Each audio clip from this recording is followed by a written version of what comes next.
Një 38 vjeçar ka gjetur vdekje në ujrat e liçenit të Shkodrës pasi u fut për t'u dhe ka pësuar arrest kardiak. Ka qenë ora 00:15 kur policia ka marrë njoftimin se 38 vjeçari me inicialet EN prej orës 19 kur ishte futur për t'u në liçenin e Grishës nuk ka patur kontakte me familjarët. Shërbimet e policisë dhe ato të kufirit pas disa orësh shkërkime kanë arritur të gjenden dhe nxjerrin nga uji trupin e pajet të këtij shtetasi.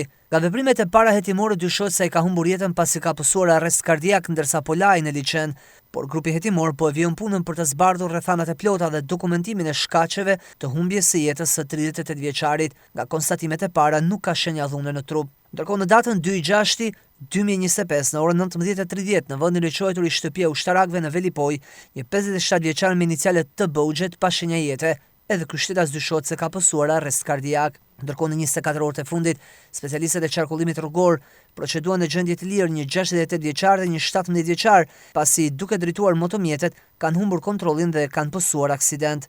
Gjithashtu edhe për një 55 vjeçar i cili ka mbërritur në spitalin në Shkodrës i plagosur, ku dyshohet se ky shtetas është rrëzuar ndërsa po lëvizte me biçikletë. Materialet i kanë kaluar prokurisë për veprimet mëtejshme.